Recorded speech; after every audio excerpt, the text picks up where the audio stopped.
Hello friends, कैसे हैं आप लोग। आई होप आप लोग ठीक होंगे और आप लोगों की एलटी की प्रिपरेशन अच्छी चल रही होगी। मैंने जो टीचिंग मेथड से रिलेटेड कुछ वीडियो पहले अपलोड कर ली हैं, आई होप आप लोगों ने देख ली होगी। जिन्होंने नहीं देखी है तो जाके वीडियो देखिए, उसमें लगभग 4 मेथड हमारी कंप्लीट हो चुकी हैं। जो आज का हमारा वीडियो होगा वो नेक्स्ट मेथड पे है और इसमें देखते हैं हम कौन कौन सी मेथड है। अगर आपको कोई भी क्वेरी होगा या कोई भी आपको टॉपिक पे वीडियो चाहिए या इससे रिलेटेड कुछ भी आपको क्वेरी है तो मुझे कमेंट जरूर करिएगा और वीडियो कैसी लगी वो भी जरूर बताइएगा। तो चलिए देखते हैं आज की वीडियो में हम कौन सी मेथड करेंगे। तो आज की जो हमारी मेथड है वो है सबसे पहले रोल प्ले।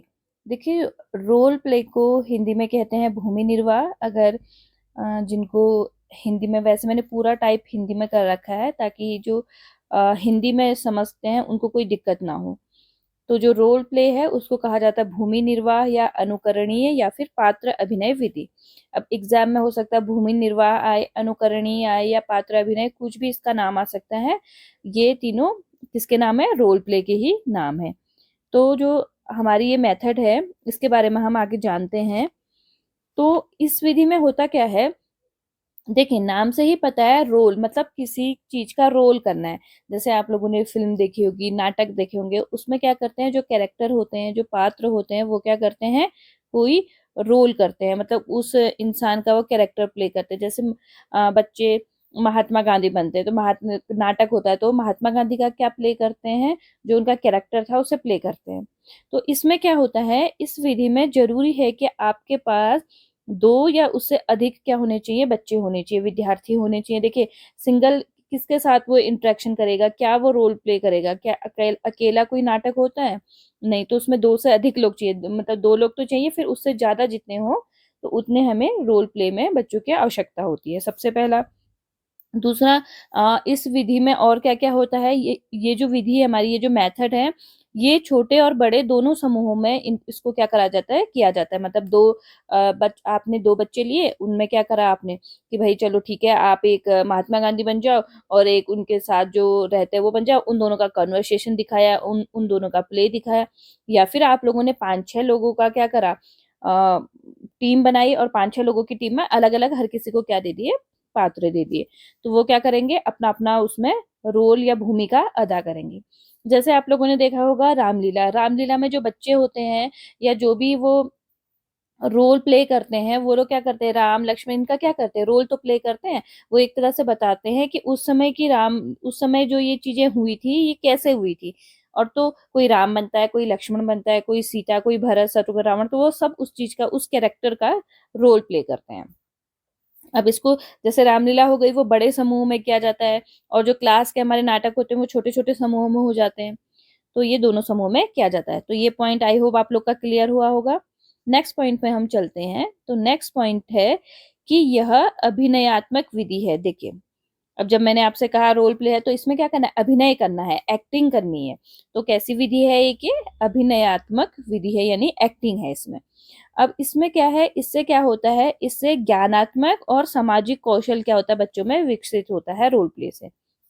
देखिए, ज्ञानात्मक कैसे, कि वो जिस चीज का रोल कर रहा है, जिस कैरेक्टर को वो प्ले कर रहा है, उसमें क्या होगा, वो उसके बारे में जानेगा, उस कैरेक्टर के बारे में वो और रिसर्च करेगा। वो ये देखेगा, जैसे महात्मा गांधी के बारे में कर रहा है तो महात्मा गांधी बचपन से उन्होंने कैसे प्रॉब्लम सॉल्व करी, उनके साथ क्या हुआ, वो कैसे उस प्रॉब्लम से उन्होंने सॉल्यूशन ढूंढा है, वो किस तरह से निकले। तो वो एक कॉग्निटिव लेवल पे सोचेगा उस कैरेक्टर के बारे में, तो जिससे उसका ज्ञानात्मक पक्ष मजबूत होगा। और दूसरा, अगर वो महात्मा गांधी के बारे में जानेगा तो जो फैक्ट होंगे कि कब बॉर्न हुए, नाम क्या था, उनकी फैमिली कैसी थी, उन्होंने क्या किया, क्या क्या उन्होंने आंदोलन करे, तो वो सारे जो फैक्चुअल नॉलेज होगी वो भी उसे मिलेगी। तो ये सब किस में आ जाता है, कॉग्निटिव लेवल पे। दूसरा, इससे क्या होता है, सामाजिक जो हमारा कौशल है, जो कहा है सामाजिक कौशल विकसित करने में हेल्प होती है। तो सामाजिक कौशल, देखिए वो इंटरेक्ट कर रहा है। तो जब महात्मा गांधी का जो कैरेक्टर कर रहा है वो दूसरे से बात करेगा तो एक तरह से उसका कम्युनिकेशन लेवल जो होगा वो बहुत अच्छा होगा। अब वो उस कैरेक्टर के बारे में पढ़ेगा तो उसे पता होगा कि महात्मा गांधी ने किस तरह से ग्रुप में या लोगों के पास जा जाके बात करते थे, वो कैसे मोटिवेट करते थे, वो कैसे जो उनके पास आते थे उनसे किस तरह बात करते थे। और जैसे अंग्रेज थे जो हमारे मतलब एक तरह से शत्रु है, तो उनसे वो किस तरह से बात करते थे, मतलब शत्रु थे उस समय। तो उनसे वो किस तरह से बात करते थे। तो ये सारा किस्म आ गया आपका सामाजिक कौशल में, कि वो सोशल स्किल भी इससे क्या होती है, डेवलप होती है। आपके जेस्चर, आप हाव भाव, जेस्चर, एक्टिंग, देखिए हर किसी में एक्टिंग की जो हम कहते हैं कि बहुत अच्छा एक्ट करता है, बहुत अच्छी एक्टिंग करता है, वो हर स्किल हर किसी में नहीं होती है, सीखी जा सकती है कि आपको कैसे जेस्चर देने हैं, कैसे आपको कहाँ पे अपना जो वॉइस है वो ऊपर या अपना वॉइस थोड़ा लो करना है, कैसे आपको जो आपके शब्द है उनके बीच में आपका कॉमा होना चाहिए। तो ये सारी चीजें धीरे धीरे इससे क्या होता है कि जब हम सोशल पे, नाटक से हटके जब हम अपने जो रियल लाइफ है उस पे आते हैं, तो उन पे भी हम उसको क्या करते हैं, अप्लाई करते हैं। वैसे आपने बहुत बार सुना होगा कि जैसे फलाना एक्टर ये कहता है कि मैं इस रोल से इतना प्रभावित हुआ कि मैंने वो अपने लाइफ में ये सारी चीजें करी। तो जैसे हमारे रोल मॉडल होते हैं, हम उनके उससे, जैसे बहुत सारे लोग डॉक्टर एपीजे अब्दुल कलाम से बहुत ज्यादा इंस्पायर होते हैं। तो वो क्या करते हैं, उन्होंने जैसा करा वैसा वो खुद करना चाहते हैं। तो इससे क्या, हमारी जो सोशल स्किल है वो धीरे धीरे डेवलप होती है। अगला पॉइंट है, अगले पॉइंट पे हम जाते हैं। ये पॉइंट आई होप आप लोग का क्लियर हो गया होगा। नेक्स्ट पॉइंट है, इस पात्र अभिनय या नाटकीय विधि में कक्षा को छोटे छोटे समूहों में बांट दिया जाता है और उनसे दूसरे के अनुभवों का अनुकरण कराया जाता है। देखिए अभी बताया कि कैसे हम करवाते हैं, कि हमने छोटे छोटे ग्रुप्स बनाए और उनको बताया है कि आपको ये फलां टॉपिक पे या फलां का आपको रोल अदा करना है, और उनको कैसे आपको उनका जो है रोल प्ले करना है, वो सब चीजें उसमें क्या करी जाती है, बताई जाती है। और अंत में विद्यार्थी, अब नेक्स्ट पॉइंट पे आते हैं, ये पॉइंट समझ में आ ही गया होगा, सिंपल सा पॉइंट है। अंत में विद्यार्थी अपने रोल के बारे में बात करते हैं, समझते हैं, वो उस पात्र की भावनाओं को नाटक से सीखते हैं। देखिए, जब मैंने रोल कर लिया, जैसे मान लीजिए मैंने लक्ष्मीबाई का रोल किया, तो क्या होता है, जब मैंने लक्ष्मीबाई का रोल किया तो उसके बारे में मैं औरों से बात करूंगी कि अच्छा यार उस रोल पे ऐसा हुआ था और उस रोल पे ये हुआ था, और वहां पे मतलब दूसरे भी करेंगे, अच्छा तूने ये अच्छा करा था, यहाँ पे और चीज करनी है। तो हम उस रोल के बारे में बात करते हैं, फिर समझते हैं कि अच्छा हमारी कहाँ पे मिस्टेक रही, या फिर उनका जो कैरेक्टर था वो कैसा था, हम उसको कितना अच्छे से कर पाए। और उसकी जो लक्ष्मीबाई की जो उस समय भावनाएं थी, जब वो अंग्रेजों से युद्ध करी थी, उसके पीठ पे बच्चा था, तो वो उस समय कैसा फील करी होगी, ये सब चीजें क्या करनी होती है जब हम एक रोल को क्या करते हैं, प्ले करते हैं, भूमिका निर्वाह करते हैं, कोई नाटक कुछ भी करते हैं, तो उसमें हम ये सब चीजें क्या करते हैं, फिर सीखते हैं रोल होने के बाद, कि हमने भाई जान लिया क्या क्या था, कैसा था। तो बहुत लंबे समय तक जो अगर कोई रोल को प्ले करते हैं तो उससे क्या होता है, फिर इन्फ्लुएंस होते हैं। तो मतलब उससे हम सीखते हैं, जैसे रामलीला करते हैं, तो आपने बहुतों को देखा होगा कि जो राम का पाठ करते हैं वो ये कहते हैं कि हम 10 दिन तक जो प्याज लहसुन है वो नहीं खाएंगे, मैं राम की भक्ति कर रहा हूं, मुझे ये सब नहीं करना है। क्योंकि वो एक तरह से मान लेते हैं कि हम उस कैरेक्टर के अंदर हैं, कि अभी ये है, मुझे किसी से झगड़ा नहीं करना है, मुझे जैसे जो हमारे अल्कोहल होता है इसका कंजम्पशन नहीं करना है। तो ये सारी चीजें किस वजह से होती है, क्योंकि हम उस रोल से क्या हो जाते हैं, इंस्पायर हो जाते हैं। तो ये एक बहुत अच्छा है, मतलब एक मेथड है क्लास में, और ये एक चाइल्ड सेंटर मेथड है। चाइल्ड सेंटर मतलब इसमें बच्चा एक्टिव है, टीचर नहीं, टीचर लास्ट में फीडबैक देगा, लेकिन एक्टिव कौन होगा इसमें, बच्चा। तो ये कैसी मेथड हो गई, ये आपकी हो गई चाइल्ड सेंटर्ड मेथड। ये आप ध्यान रखिएगा, ये है आपकी child centred method. Child centred method किसके अंदर आ जाएगी, ये आ जाएगी जनतंत्रांत्रिक विधि के अंदर। ठीक है। और जो प्रभुत्ववादी विधि थी वो मैंने बताया, लेक्चर, डेमोन्स्ट्रेशन, ट्यूटोरियल, ये प्रभुत्ववादी हो गई। ग्रुप डिस्कशन और जो रोल प्ले है ये किसमें आ गया आपका, चाइल्ड सेंटर में, यानी जनतंत्रांत्रिक विधि में। तो ये पॉइंट आई होप आप लोग का क्लियर हुआ होगा, समझ में आया। तो बढ़िए, अब आगे को बढ़ते हैं, इसी में थोड़ी ना रहेंगे, हमें आगे भी तो देखना है। तो देखिए, अब बात आती है कि इससे हमारे, जब हम ये मेथड अपने क्लास में अप्लाई करेंगे या जब ये अप्लाई की जाती है तो उससे होता क्या है, इसके मेरिट क्या है, इससे क्या अच्छा प्रभाव पड़ता है। तो सबसे पहला है सिंपल से, कि listening, speaking, reading, writing skill का विकास होता है। देखिए, जब बच्चा कोई एक्ट कर रहा है तो उसके पहले वो क्या करेगा, उस एक्ट को जो लिखा है उसके उसको पढ़ेगा कि भाई क्या क्या है अच्छे से, क्योंकि उसे क्या करना है, सही उच्चारण करना है, तो वो अच्छे से उसको पढ़ेगा, वो देखेगा कहाँ पे कॉमा है, कहाँ पे पूर्ण विराम है, कहाँ पे उसे अपनी वॉइस क्या करनी है, हाई पिच की करनी है, कहाँ पे लो करनी है। तो ये सब चीजें उसे कहाँ से पता चलेगी, रीडिंग से। तो रीडिंग स्किल डेवलप हुई। उससे पहले क्या होता है कि एक्ट में, नाटक में कभी कभी क्या होता है, कभी कभी के जो ग्रुप के बच्चे होते हैं वही क्या करते हैं, जो ड्रामा होता है उसे लिखते हैं, नाटक को लिखते हैं, पात्रों को लिखते हैं कि अच्छा ये क्या बोलेगा, ये क्या बोलेगा। तो इससे कौन सी स्किल डेवलप हुई, राइटिंग, कि भाई मैंने एक मुझे लिखना है, मुझे एक ड्रामा करना है, जैसे मुझे रामलीला पे एक ड्रामा करना है, या मुझे महाभारत पे करना है, मुझे श्री कृष्ण की लाइफ पे करना है, तो मैं क्या करूंगी, श्री कृष्ण की लाइफ के बारे में लिखूंगी कि उन्होंने क्या क्या, वो उन्होंने कैसे अर्जुन से बात की, उन्होंने कैसे रुक्मणी से बात की, ये सब मैं क्या करूंगी, डायलॉग लिखूंगी। तो मेरी क्या स्किल डेवलप हुई, राइटिंग स्किल डेवलप हुई। और उसके बाद अब जब मैंने लिख लिया तो जो एक्ट कर रहा है मैंने उसे दिया, या मैं खुद एक्ट कर रही हूँ तो मैंने उसको क्या करा, पढ़ा। तो उससे क्या हुई, मेरी जो रीडिंग स्किल है वो क्या हुई, डेवलप हुई। उसके बाद आता है कि जब आप क्या कर रहे हो, बोल रहे हो कि ड्रामा कर रहे हो कि अच्छा ये इस तरह से ये एक्ट हो रहा है, इस तरह से हो रहा है, तो तब आपकी कौन सी स्किल डेवलप होती है, तब हमारी होती है स्पीकिंग स्किल, जो होती है ये डेवलप होती है। क्यों, क्योंकि जब हम एक्ट कर रहे हैं तो हम बोलेंगे, अपने जो भाव हैं, जो डायलॉग है उसको डिलीवर करेंगे, और हम दूसरे के भी क्या करेंगे, उसको सुनेंगे। तो इससे हमारी क्या होगी, लिसनिंग स्किल डेवलप होगी। तो जब हम ये करते हैं तो इससे कौन कौन सी आपकी स्किल डेवलप होती हैं, तो जो 4 स्किल थी वो मैंने आपको बता दी। तो 4 स्किल कौन कौन सी थी, reading writing, speaking and listening, ये स्किल हमारी क्या होती है, डेवलप होती है। उसके बाद विद्यार्थी को वास्तविक अनुभव मिलता है, यानी कि जब आप उस एक्ट को खुद कर रहे हो, मुझे महात्मा गांधी का एक्ट, तो मेरे को क्या मिला, रियल एक्सपीरियंस, रियल अनुभव मिला कि अच्छा महात्मा गांधी कैसे होते होंगे, उन्होंने क्या किया। तो रोल प्ले से क्या होता है, एक तरह से आप उसको वास्तविक अनुभव बताते हो कि ऐसे करके अहिंसा नहीं करनी है, तो वो उसको खुद फील करेगा, सॉरी हिंसा नहीं करनी है, अहिंसा के मार्ग पे चलना है, तो ये बच्चा का क्या करेगा, खुद फील करेगा। तो एक तरह से वास्तविक अनुभव मिलता है। जब हम एक्टिंग करते हैं, जैसे रामलीला देखते हैं, तो हमें क्या लगता है कि सच में रामलीला चल रही, मतलब जैसा सतयुग में हुआ था वैसा चल रहा है, तो हमें ये लगता है। तो ये क्या हो गया आपका वास्तविक, सॉरी, जैसा त्रेता युग में हुआ था, मैं आज पता नहीं क्यों इतना ये बोल रही हूँ, जैसा त्रेता युग में हुआ था तो वैसा हमें लगता है कि रामलीला में चल रहा है। उसके बाद कि यह छोटी कक्षाओं के लिए उपयोगी विधि है, मतलब छोटी कक्षाओं में भी ये बहुत उपयोगी है कि आप बच्चे को क्या कर सकते हो, कोई रोल दे सकते हो, कोई स्टोरी बतानी है, तो छोटी छोटी स्टोरीज होती हैं, तो उसमें क्या करोगे, आप कैरेक्टर बना दोगे, उनसे कहोगे अच्छा आप ये इसके डायलॉग आप बोलेंगे, इसके ये बोलेंगे, तो बच्चे बहुत इंटरेस्ट के साथ करते हैं, और जिस वजह से उनकी जो हमने स्किल बताई वो सारी क्या होती है, डेवलप होती है।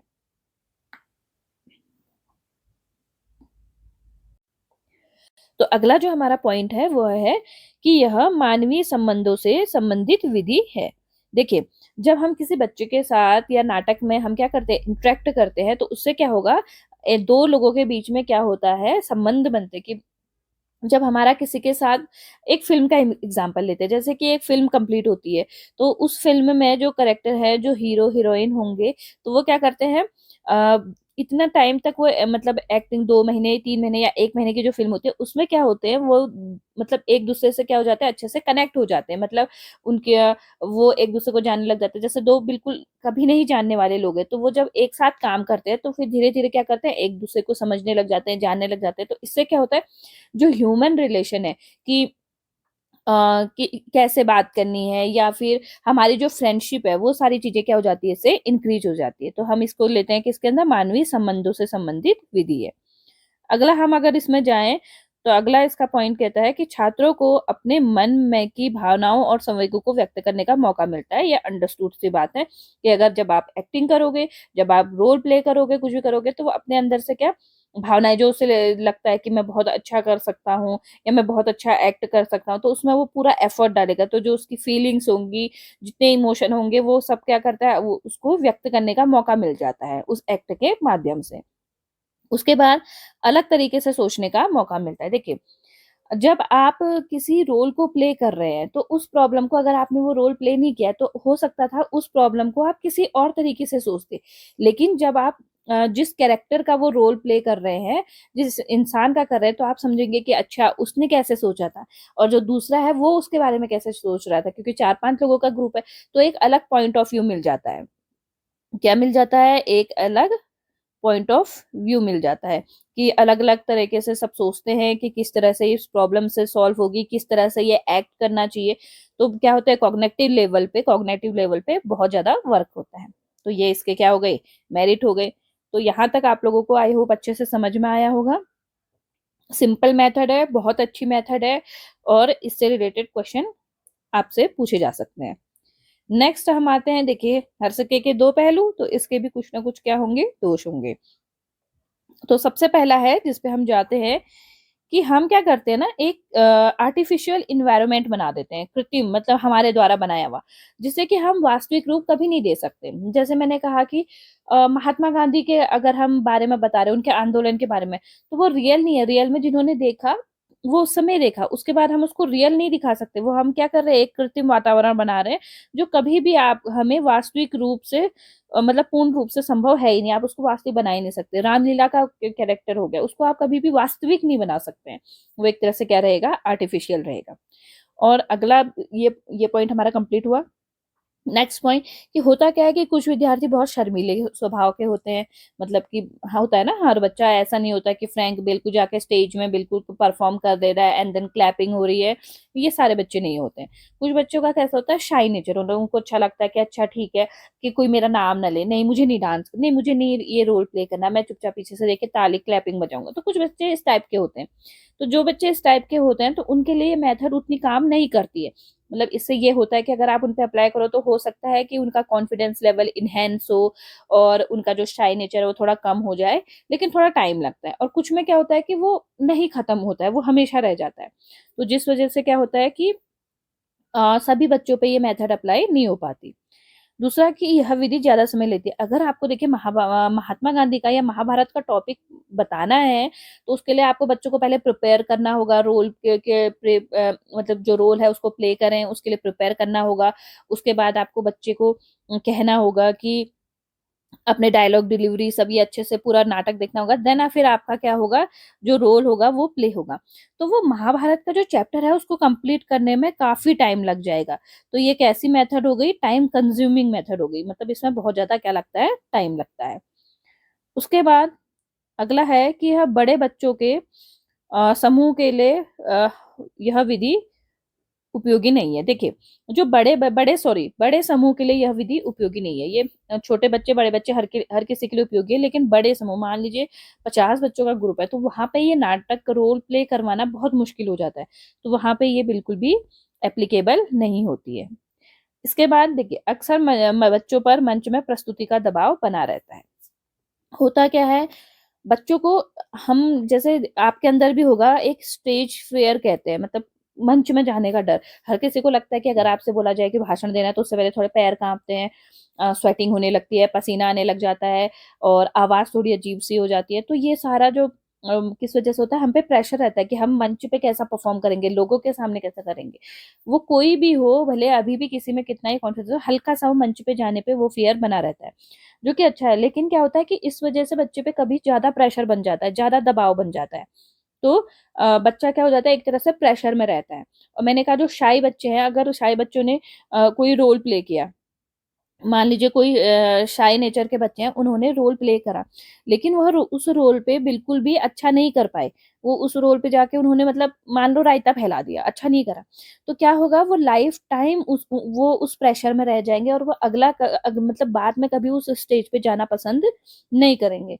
तो हो क्या गया कि हम तो चाह रहे थे कि उससे अच्छा हो, लेकिन क्या हो गया, बच्चा हमेशा के लिए एक ऐसे जोन में चला गया कि जहां से अब उसको निकाला नहीं जा सकता।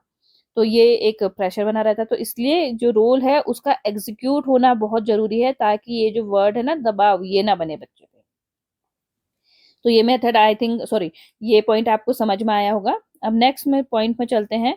तो नेक्स्ट पॉइंट हमारा है, जो ये कह रहे हैं कि शिक्षक जब बच्चों को पृष्ठपोषण दे तो यह आवश्यक है कि उन्हें रोल के बारे में बारीकी से जानकारी हो, इसलिए फीडबैक सावधानी पूर्वक दिया जाए। अब देखिए, जैसे नाटक हो गया, उसके बाद जजेस होते हैं। तो जजेस क्या करते हैं, वो बताते कि अच्छा आपने कैसा करा, क्या कमी रह गई, ये फलाना फलाना, ये सब चीजें उसमें बताई जाती है। अब क्या है, अगर मान लीजिए जज है, मान लीजिए मैं जज हूँ और मुझे पता ही नहीं कि जो महात्मा गांधी का रोल था या राम जी का जो रोल था वो कैसा था, तो मैं क्या उनको फीडबैक दूंगी। हो सकता है मैं गलत फीडबैक दे दूं, और हो सकता है कि कभी कभी क्या होता है ना, कुछ कैरेक्टर बहुत नेगेटिव होते हैं, मतलब विलेन के होते हैं, बहुत ज्यादा क्या होते हैं, नेगेटिव होते हैं। तो जब वो नेगेटिव होते हैं, तो नेगेटिव होने में क्या हो जाएगा, जो वो बच्चा धीरे धीरे क्या हो सकता है कि उससे इन्फ्लुएंस हो सकता है, और उससे इन्फ्लुएंस होके बच्चा उसी कैरेक्टर की तरह, उसी नेगेटिव कैरेक्टर की तरह क्या करने लग जाएगा, बनने लग जाएगा कि भाई मुझे भी ऐसे ही बनना है, कि उसको लगेगा कि मैंने बहुत अच्छा रोल प्ले किया, सबको पसंद आया, तो ये रियल लाइफ में भी ये बहुत अच्छा है। पर ऐसा होता नहीं है। इसलिए जो फीडबैक है उसको बहुत ही सावधानी के साथ देना चाहिए, कि बताना चाहिए कि ये जो कैरेक्टर था ये मतलब बहुत ज्यादा क्या था, अच्छा कैरेक्टर नहीं था, कि मतलब ये बहुत नेगेटिव कैरेक्टर था, नेगेटिव कैरेक्टर होने की वजह से आपने इसको बहुत अच्छे से प्ले किया, लेकिन इसको हम अपनी डेली लाइफ में या अपने जो पर्सनल लाइफ या अपनी जो लाइफ है उसमें हम इसको अप्लाई नहीं कर सकते। तो बहुत इंपॉर्टेंट रोल होता है किसका, फीडबैक का। ठीक है, तो यहाँ पे हमारी मेथड है, कौन सी मेथड, रोल प्ले मेथड। तो रोल प्ले मेथड यहाँ पे हमारी कंप्लीट होती है। तो आई होप आप लोगों को अच्छे से समझ में आया होगा। अभी एक और मेथड है, उस पे जाते हैं हम। तो रोल प्ले भूमि निर्वाह या अनुकरणी अथवा पात्र अभिनय विधि से कहते हैं। आप लोगों को नोट्स बनाने होंगे तो स्क्रीनशॉट इसमें से ले लीजिएगा। मैं स्क्रीनशॉट का भी आपको टाइम दे रही हूँ, उसको आप स्क्रीनशॉट लेके अपने नोट्स बना लीजिएगा। उसके बाद देखिए, ये जो रोल प्ले है ये चाइल्ड सेंटर होगी, मैंने आपको बता दी, और अच्छी मेथड है। अब हर मेथड के मेरिट्स एंड डिमेरिट्स होते हैं, हमने वो भी जान लिए, क्या मेरिट्स हैं क्या डिमेरिट्स हैं। तो उसके बाद अगली मेथड पे जाएं। बिल्कुल, तो अगली मेथड पे हम जाएंगे। तो अगली मेथड है असाइनमेंट मेथड, यानी इसको कहते हैं दत्त कार्य। अच्छा हाँ, ये मेथड करने से पहले भाई चैनल को सब्सक्राइब भी करिए, ताकि मेरे को मोटिवेशन मिले कि मैं और वीडियो बनाऊं, और वीडियो को लाइक भी करिए कि आपको पसंद आ रही है नहीं आ रही, मुझे पता ही नहीं चल रहा है। तो मैं लाइक करने के लिए इसलिए करिए ताकि मुझे पता चले कि हाँ आपको वीडियो पसंद आ रही है। और कॉमेंट करिएगा, अगर आपको कोई भी क्वेरी हो ना या कुछ भी लगता है तो आप मुझे जरूर कॉमेंट करिएगा। अब हम आते हैं हमारी अगली मेथड, जिसे कहते हैं असाइनमेंट मेथड। असाइनमेंट मेथड दत्त कार्य, मैं फंबल भी हो रही हूँ। तो देखिए, बीएड जिन्होंने कर रखा है, डीएलएड कर रखा है, तो भाई आप लोगों ने बनाए तो होंगे खूब असाइनमेंट। तो हम उसी मेथड के बारे में इसमें पढ़ेंगे। हिंदी में से कहा जाता है दत्त कार्य। तो जिसको हिंदी में जानना है वो दत्त कार्य होंगे। तो इस विधि में क्या होता है, सबसे इंपॉर्टेंट, सैद्धांतिक व प्रयोगात्मक दोनों कार्य एक साथ किए जा सकते हैं। देखिए, सैद्धांतिक मतलब जो बुक की नॉलेज है, जो हम बुक में लिखते हैं, जैसे कोई परिभाषा है, कोई चीज है। मान लीजिए मैंने मेढक के बारे में बुक में पढ़ा, तो मेढक के बारे में, मेढक कैसे चलते, क्या है मेढक के बॉडी पार्ट्स, ये सब चीजों के बारे में मैंने पढ़ा, तो ये क्या हो गया, सैद्धांतिक हो गया। और प्रयोगात्मक कि मैं लैब में फिर मेढक को ले गई, मैंने चेक करा, अच्छा कहाँ पे क्या है, कहाँ पे उसका हृदय है, कहाँ पे उसे जो वो सांस लेता है उसमें कहाँ पे शुद्ध रक्त होता है, कहाँ पे अशुद्ध रक्त होता है। तो ये क्या हो गई, प्रयोगात्मक। तो देखिए, अक्सर क्या होता है कि सैद्धांतिक और प्रयोगात्मक दोनों अलग अलग हो जाते हैं, लेकिन असाइनमेंट मेथड में क्या होता है कि ये दोनों कार्य एक साथ किए जा सकते हैं। कि मतलब सैद्धांतिक भी आपने बुक में जो पढ़ा, देन प्रैक्टिकल, ये दोनों चीजें कहाँ एक साथ किसमें करी जा सकती हैं, ये दोनों चीजें एक साथ करी जा सकती है आपकी असाइनमेंट मेथड में, जो हमारी मेथड है। इसके बाद इसको किसी और नाम से भी जाना जाता है, जो नाम है क्या, अधिन्यास विधि। या कभी कभी पूछा जा सकता है कि अधिन्यास विधि से किस विधि को जाना जाता है, तो वो किसको जाना जाता है, असाइनमेंट मेथड को। इसमें क्या करा जाता है कि इस विधि में साल के पूरे पाठ्यक्रम को, जितना हमारा सारा पाठ्यक्रम है, उसको छोटे छोटे खंडों में बांट देंगे, जैसे कि यूनिट्स में बांट दिया, जैसे कि चैप्टर के हिसाब से कर लिया। चलो, उसमें बांटने के बाद एक फिक्स्ड टाइम दे दिया जाता है। जैसे आप लोगों को भी बीएड में मिला होगा कि हर चैप्टर के बाद एक असाइनमेंट मिलता था, टाइम दिया जाता था कि 3 दिन में, 4 दिन में, इतने दिन में क्या कर लेना, उस असाइनमेंट को जमा कर लेना। तो एक फिक्स टाइम दिया जाता है जिसके अंतर्गत बच्चे को वो असाइनमेंट पूरा करना होता है। और होता क्या है कि जब तक बच्चा एक असाइनमेंट को कंप्लीट नहीं कर लेगा तब तक उसे दूसरा असाइनमेंट नहीं मिलता है। मतलब पहले उसे एक असाइनमेंट कंप्लीट करना है, देन उसके बाद उसे क्या करना है, दूसरे असाइनमेंट पर काम करना होता है। इसके बाद आगे को हम देखते हैं। दत्त कार्य को देने के साथ साथ विद्यार्थी को उससे संबंधित दिशा निर्देश भी दिए जाते हैं। ये हमने जान लिया कि दिशा निर्देश भी दिए जाते हैं, तथा आवश्यकता पड़ने पर विद्यार्थी इसमें अध्यापक का परामर्श भी ले सकता है। तो हमने क्या करा, पहले हमने जो हमारा पूरा पाठ्यक्रम है उसको कुछ पार्ट्स में डिवाइड कर लिया कि कब हमने ये कंप्लीट करके असाइनमेंट देने हैं। फिर हमने क्या करा, एक फिक्स टाइम बनाया कि इतने दिन में ये असाइनमेंट कंप्लीट हो जाना चाहिए, और बच्चों को क्या दिया, असाइनमेंट। जैसे ही उन्होंने फर्स्ट असाइनमेंट कंप्लीट किया, देन हम फिर सेकंड देंगे, उससे पहले first assignment, sorry, second assignment नहीं देंगे। फिर बच्चे को हमने जब असाइनमेंट दिया तो तब हमने उसे पहले उसे बता दिया कि ये इसमें दिशा निर्देश है, आपको इस समय पे कंप्लीट करना है, इस तरह से लिखना है, यहाँ पे इसका प्रैक्टिकल करना है, ये सारी चीजें हमने जो जो उसमें इंस्ट्रक्शन होते हैं वो सारे हमने क्या कर दिए, बच्चे को दे दिए। उसके बाद जब बच्चे को जरूरत है कि भाई कहाँ पे उसे कंफ्यूजन हो रहा है, तो वो क्या करेगा, यहाँ पे टीचर की भी हेल्प लेगा, तो अध्यापक की भी हेल्प उसमें ले सकता है और अध्यापक परामर्श देगा एक तरह से कि ऐसे करना है। उसके बाद अध्यापक को दत्त कार्य के लिए समय का विभाजन उपयुक्त प्रकार से करना चाहिए और दत्त कार्य में के क्या उद्देश्य हैं और उसे पूरा करने में किन किन विधियों का प्रयोग है, यह भी ध्यान रखना चाहिए। अब देखिए, असाइनमेंट जब हम दे रहे हैं तो उससे पहले हमें क्या करना होगा कि हमें टाइम का जो डिस्ट्रीब्यूशन है, टाइम को कैसे, मतलब कितने टाइम में ये असाइनमेंट, कितने टाइम में, ताकि सारे असाइनमेंट कंप्लीट हो जाए। उसके बाद कि उस असाइनमेंट के उद्देश्य क्या है, क्यों दे रहे हैं हम, ताकि वो कंप्लीट हो रहा है नहीं हो रहा है, ये भी हमें देखना है। और ये भी देखना है कि उसे पूरा करने के लिए वो किन किन मेथड्स का यूज कर रहे हैं, जो अपना असाइनमेंट है। तो इससे क्या होगा, हमें बच्चे के बारे में और अच्छे से नॉलेज मिलेगी कि भाई मैंने असाइनमेंट दिया, मेढक के उसमें असाइनमेंट दिया, तो मैंने फिक्स कर लिया कि इतने टाइम में वो कंप्लीट होना चाहिए। उसके बाद क्या उद्देश्य है, मैं क्यों दे रही हूँ मेढक का असाइनमेंट, उसे कि मेढक के अंग के बारे में बताओ, मेढक के फेफड़े के बारे में बताओ, और उसके लिए उसने क्या क्या मेथड ली, क्या उसने लेबोरेटरी मेथड ली, क्या उसने कोई डेमो करा, या क्या उसने कुछ प्रॉब्लम सॉल्विंग मेथड, मतलब कोई मेथड उसने यूज करी, तो ये भी हम उसमें क्या करेंगे, देखेंगे। उसके बाद अध्यापक को क्या भी ध्यान रखना चाहिए कि विद्यार्थी की आयु, योग्यता, रुचि का भी ध्यान रखना चाहिए और दत्त कार्य के सारे निर्देश पहले दे देने चाहिए।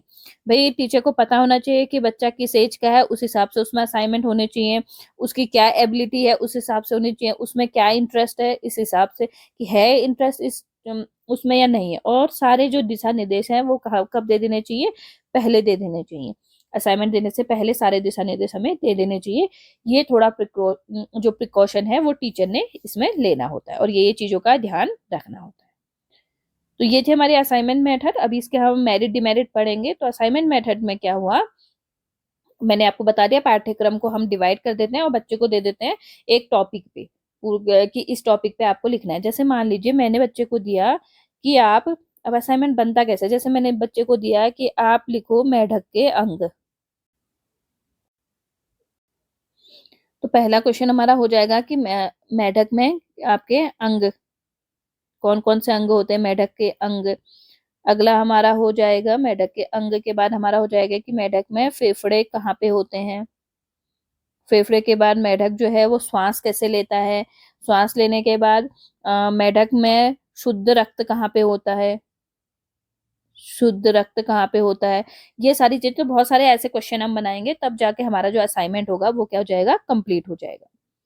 तो ये हो गई हमारी असाइनमेंट मेथड का। इसके बाद हम अगला इसमें चलते हैं, इसके गुण। तो देखिए इसमें क्या होता है, अध्यापक प्रत्येक विद्यार्थी पर व्यक्तिगत रूप से ध्यान दे सकते हैं, क्योंकि हर किसी को असाइनमेंट मिला है तो आप जान सकते हो कि कहाँ पे किसमें क्या मिस्टेक हो रही है, क्या चीजें हो रही है, तो ये हम इसमें ध्यान दे सकते हैं। अगला कि यह विधि करके सीखने पर आधारित है, कि बच्चा इसमें खुद करता है। अब ये भी चाइल्ड सेंटर्ड मेथड हो गई, जो हमने रोल प्ले पढ़ा वो भी चाइल्ड सेंटर्ड बाल केंद्रित विधि, और ये भी बाल केंद्रित विधि यानी जनतंत्रांत्रिक विधि के अंतर्गत आया। तो बच्चा इसमें खुद कर रहा है, असाइनमेंट बना रहा है, ढूंढ रहा है, रिसर्च करेगा, लाइब्रेरी में जाएगा, लेबोरेटरी में जाएगा, प्रयोग करेगा। इससे क्या हो जाएगा, उसका जो ज्ञान होगा वो क्या हो जाएगा, स्थायी हो जाएगा, परमानेंट। क्योंकि खुद कर रहा है, जब खुद हम कोई चीज करते हैं तो हमें क्या होता है, वो चीज हमेशा के लिए याद हो जाती है, होती नहीं होती है। इसके बाद जो अगला है, अगला इसका पॉइंट है कि छात्रों को स्वयं कार्य करने की आदत पड़ती है। देखिए जब आप असाइनमेंट बच्चों को देते रहेंगे तो उनको कोई भी कार्य है वो खुद करने की क्या हो जाएगी, आदत हो जाएगी, कि नहीं मुझे असाइनमेंट बनाना है। तो जिस वजह से उनमें क्या डेवलप हो जाएगा, अनुशासन उनमें डेवलप हो जाएगा। तो जब उनमें अनुशासन डेवलप हो जाएगा, छात्रों को कार्य करने की स्वयं आदत हो जाएगी, तो एक तरह से वो कैसे हो जाएंगे, डिसिप्लिन हो जाएंगे। अगला, तो ये दो पॉइंट तो क्लियर हो जाएंगे कि असाइनमेंट से क्या हो जाती है, स्वयं कार्य करने की आदत पड़ती है और उनमें अनुशासन आ जाता है। कि भाई अनुशासन कैसे आएगा, कि 3 दिन में असाइनमेंट जमा करने तो मुझे पर्टिकुलर टाइम पे बनाना है, 2 दिन में करने मुझे रिसर्च भी करनी है, ये भी करना है, तो इससे डिसिप्लिन आ जाता है। अगला हमारा पॉइंट है इसमें, नेक्स्ट पॉइंट देखते हैं कि इस विधि से सिद्धांत व व्यवहार में सामंजस्य बनाया जा सकता है। जो मैंने आपको सबसे पहले स्टार्टिंग में बताया कि जो आपने बुक में पढ़ा और जो आप प्रयोग करेंगे, जो देखेंगे, दोनों में क्या हो जाता है, सामंजस्य बन जाता है। तो इसको कहते हैं करके सीखना। भाई भाई आपने करा और सीखा, कि मैंने पढ़ा, पढ़ने के बाद छोड़ नहीं दिया। जैसे हमने मेढक के श्वास प्रक्रिया के बारे में पढ़ा फिर छोड़ दिया, तो वो हमने सिर्फ सिद्धांत पे बात करी, प्रयोग पे नहीं करी। तो असाइनमेंट से हम सिद्धांत और प्रयोग दोनों में क्या बन जाता है, सामंजस्य बन जाता है। अगला इसके बाद पॉइंट है कि इस विधि से विद्यार्थी में स्वाध्याय की प्रवृत्ति बढ़ती है, यानी खुद पढ़ने का, कि मुझे बनाना है असाइनमेंट और मुझे देखना है कि कहाँ पे कैसे होगा। तो अब वो रिसर्च कर रहा है, लाइब्रेरी जा रहा है, प्रयोग कर रहा है, तो वो खुद कर रहा है। तो खुद करने से क्या होता है, सेल्फ स्टडी की क्या होती है, जो उसका नेचर होता है सेल्फ स्टडी, उससे बूस्ट होती है, बहुत अच्छी होती है। और बच्चा खुद फिर सेल्फ स्टडी करेगा। भाई जब चीज वो खुद ही कर रहा है, ढूंढ रहा है, सब चीज कर रहा है, तो इनडायरेक्टली कहीं ना कहीं उसको सेल्फ स्टडी की तरफ को ये जो मेथड है वो क्या करती है, मोटिवेट करती है। तो ये इसके क्या थे, मेरिट थे। अब हम बात करते हैं इसके डिमेरिट पे। तो डिमेरिट पे हम बात करते हैं तो सबसे पहला है कि यह विधि कार्य करने में ज्यादा समय लगता है। इस विधि को कार्य करने में, आप असाइनमेंट पहले आप डिवाइड करोगे, फिर आप असाइनमेंट दोगे, असाइनमेंट के बाद बच्चा कुछ दिन में सर्च करेगा, फिर उसके बाद आप चेक करोगे कहाँ पे मिस्टेक, फीडबैक दोगे। तो क्या है, टाइम कंज्यूमिंग मेथड। जो भी चाइल्ड सेंटर्ड मेथड होगी वो टाइम कंज्यूमिंग मेथड जरूर होगी। उसके बाद सारे विद्यार्थी इस विधि से कार्य करने में सक्षम नहीं है।